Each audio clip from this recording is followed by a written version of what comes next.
नमस्कार दोस्तों। आज हम बात करेंगे अहम ब्रह्मास्मि की। ये केवल एक वाक्य नहीं, बल्कि चेतना के दरवाजे पर दी गई एक दस्तक है। सुनने में ये एक विचार जैसा लगता है, एक दार्शनिक घोषणा, पर जिन ऋषियों ने इसे कहा, उनके लिए ये कोई सोच नहीं था, ये एक प्रत्यक्ष अनुभव था। कल्पना करो, अगर तुम्हारी सारी पहचान, नाम, शरीर, स्मृतियां, डर, इच्छाएं एक क्षण के लिए शांत हो जाएं, तो जो शेष बचेगा वो कौन है? उपनिषद इसी प्रश्न के बीच तुम्हें खड़ा कर देते हैं। वे उत्तर देने की जल्दी नहीं करते, वे तुम्हें भीतर देखने के लिए मजबूर करते हैं। अहम ब्रह्मास्मि का अर्थ है मैं सीमित नहीं हूं, मैं वो चेतना हूं जो सब में एक साथ धड़क रही है। लेकिन ये समझ दिमाग से नहीं आती, इसे पढ़कर नहीं पाया जा सकता। ये तो तब घटता है जब देखने वाला स्वयं को देख लेता है। यही कारण है कि इस वाक्य को दोहराने से कुछ नहीं बदलता, पर एक क्षण की सच्ची जागरूकता सब कुछ बदल सकती है।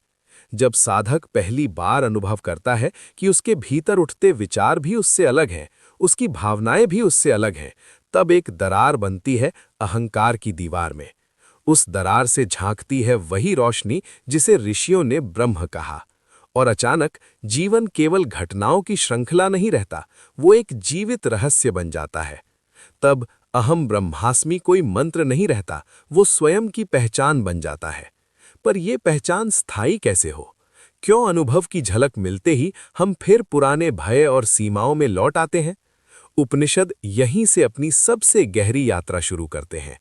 और ये यात्रा बाहर नहीं, भीतर की उन परतों में उतरती है जहां व्यक्ति और ब्रह्म के बीच का अंतर घुलने लगता है। इस भीतरी यात्रा की पहली शर्त है रुकना, क्योंकि जो लगातार भाग रहा है वो खुद को देख ही नहीं सकता। उपनिषद कहते हैं, मन बाहर की ओर दौड़ने की आदत में इतना डूबा है कि उसे अपनी ही जड़ दिखाई नहीं देती। जब साधक पहली बार सचेत होकर रुकता है, तो उसे पता चलता है कि उसके भीतर एक निरंतर शोर चल रहा है, विचारों का, स्मृतियों का, कल्पनाओं का। पहले वो समझता था कि वही शोर मैं हूं, पर जैसे जैसे देखने की कला गहरी होती है, एक अद्भुत दूरी जन्म लेती है। देखने वाला और देखा जाने वाला अलग हो जाते हैं, और इसी दूरी में पहली बार अनुभव की झलक मिलती है, एक शांत, स्थिर उपस्थिति जो हमेशा से थी, पर कभी ध्यान में नहीं आई। यहीं अहम ब्रह्मास्मि का बीज अंकुरित होता है। ये कोई उपलब्धि नहीं, बल्कि एक पहचान की वापसी है। जैसे कोई व्यक्ति वर्षों तक सपना देखता रहे कि वो भिखारी है, और अचानक जागकर याद आए कि वो तो सम्राट है। जागने के लिए उसे कुछ नया बनना नहीं पड़ा, बस भ्रम गिरा। साधना भी यही करती है, जोड़ती नहीं, हटाती है। हर झूठी परत के गिरने के साथ भीतर की रोशनी और स्पष्ट होती जाती है। तब साधक देखता है कि चेतना केवल उसके भीतर नहीं, बल्कि हर जीव, हर ध्वनि, हर शून्य में एक ही तरह धड़क रही है। अलग अलग शरीर हैं, पर अनुभव का आकाश एक है। यही वो क्षण है जहां विचार टूट जाते हैं, क्योंकि अनुभव शब्दों में समाने से इनकार कर देता है। और यहीं से उपनिषद अगला रहस्य खोलते हैं। अगर सब एक ही चेतना है, तो भय किसका है, मृत्यु किसकी है? ये प्रश्न साधक को उस अंतिम सीमा तक ले जाता है जहां पहचान पूरी तरह पिघलने लगती है और यात्रा और भी गहरी हो जाती है। जब पहचान पिघलने लगती है, तो सबसे पहले डर उठता है। मन घबरा जाता है, क्योंकि उसने खुद को हमेशा सीमाओं में ही जाना था। उसे लगता है कि अगर ये मैं ढह गया तो कुछ भी नहीं बचेगा। पर उपनिषद धीरे से कहते हैं, जो मिट सकता है वो तुम कभी थे ही नहीं। डर उसी का है जो अस्थायी है। जैसे ही साधक इस डर को भी देखना सीखता है, बिना भागे, बिना दबाए, एक और परत गिरती है, और उसके पीछे प्रकट होती है एक ऐसी शांति जो किसी उपलब्धि से नहीं आई, जो पहले से मौजूद थी। ये शांति खालीपन नहीं, बल्कि पूर्णता है। एक ऐसा भराव जिसमें कुछ जोड़ने की जरूरत नहीं रहती। यही अनुभव और गहरा होता है। साधक समझता है कि अहम ब्रह्मास्मि का अर्थ किसी महान बनने की घोषणा नहीं है, ये तो विलीन हो जाने की स्वीकृति है। बूंद का साहस कि वो समुद्र में गिर जाए और गिरते ही समझे कि वो कभी अलग थी ही नहीं। उस क्षण जीवन बदलता नहीं, पर देखने वाला बदल जाता है। वही संसार, वही लोग, वही घटनाएं, पर भीतर एक अटूट स्थिरता जन्म लेती है। कर्म चलते रहते हैं पर कर्ता हल्का हो जाता है। संबंध रहते हैं पर पकड़ ढीली पड़ जाती है, क्योंकि अब अनुभव साफ है, चेतना एक है, खेल अनेक हैं। और उपनिषद यही संकेत करते हैं, ये अंत नहीं बल्कि जागरूक जीवन की शुरुआत है। अब प्रश्न ये नहीं कि सत्य क्या है, बल्कि ये कि इस अनुभव के साथ हर श्वास, हर क्षण को कैसे जिया जाए। और यही अगला द्वार खोलता है। इस नए द्वार पर साधक को एक सूक्ष्म समझ मिलती है। अनुभव को पकड़ना संभव नहीं। जैसे ही वो कहता है मैंने पा लिया, उसी क्षण वो स्मृति में बदल जाता है। और स्मृति जीवित सत्य नहीं होती, वो केवल उसकी छाया होती है। इसलिए उपनिषद अनुभव को जमा करने की नहीं, उसमें जीने की बात करते हैं। हर श्वास एक अवसर बन जाती है लौटने का, उसी साक्षी में, उसी शांत उपस्थिति में। धीरे धीरे साधक देखता है कि ध्यान कोई अलग क्रिया नहीं रहा। चलना ध्यान है, बोलना ध्यान है, सुनना ध्यान है। जीवन और साधना के बीच की दीवार गिरने लगती है। यही अहम ब्रह्मास्मि पहली बार निरंतर धड़कन बनता है, बिना शब्दों के, बिना घोषणा के। तब एक और रहस्य खुलता है। अनुभव निजी होकर भी निजी नहीं है। जो चेतना भीतर जगी है वही हर आंख से देख रही है। करुणा स्वाभाविक हो जाती है क्योंकि दूसरा कोई बचता ही नहीं। हिंसा असंभव लगती है क्योंकि चोट अपने ही अस्तित्व पर पड़ेगी। साधक समझता है कि ब्रह्म का अनुभव किसी गुफा में भाग जाना नहीं, बल्कि उसी जगत में जागना है जहां वो पहले सोया हुआ था। और ये जागरण स्थिर नहीं, हर क्षण ताजा है, हर क्षण नया है। उपनिषद मुस्कुराते हुए मानो कहते हैं, सत्य कोई मंजिल नहीं बल्कि जीने का ढंग है। और जैसे जैसे ये ढंग गहराता है, एक अंतिम प्रश्न भीतर उठता है। अगर सब कुछ ब्रह्म है तो खोज खत्म क्यों नहीं होती? ये प्यास क्यों बनी रहती है? इसी प्यास में छिपा है अगला संकेत, जहां अनुभव स्वयं को और भी अनंत रूप में प्रकट करता है। यही प्यास साधक को भ्रमित भी करती है और आगे भी ले जाती है। वो सोचता है, अगर सत्य मिल चुका तो ये खोज अब भी जीवित क्यों है? तब धीरे धीरे समझ आता है, खोज किसी कमी से नहीं उठ रही, ये तो चेतना की स्वाभाविक लय है। जैसे समुद्र शांत होकर भी तरंग उठाता है, वैसे ही ब्रह्म अनुभव होकर भी स्वयं को अनंत रूपों में जानना चाहता है। प्यास अब अभाव नहीं रही, वो उत्सव बन जाती है। साधक खोजता नहीं बल्कि भाग लेता है, अस्तित्व के खेल में सजग सहभागी की तरह। यहीं अहम ब्रह्मास्मि स्थिर सत्य से जीवित नृत्य बन जाता है। और तब अंतिम उलटफेर होता है।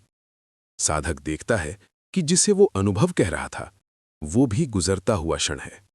उसके पीछे कुछ और गहरा है, वो जो हर अनुभव का साक्षी है, जो कभी आता नहीं, जाता नहीं, न जागरण उसे बढ़ाता है, न भूल उसे घटाती है। वही मौन आधार है, जहां ब्रह्म का कथन भी गिर जाता है। यहां शब्द रुक जाते हैं, क्योंकि कहने को कुछ बचता नहीं, केवल होना बचता है, सहज, अनगढ़, पूर्ण। उपनिषद इसी बिंदु पर संकेत करके चुप हो जाते हैं, क्योंकि आगे जो है उसे लिखा नहीं जा सकता, केवल जिया जा सकता है।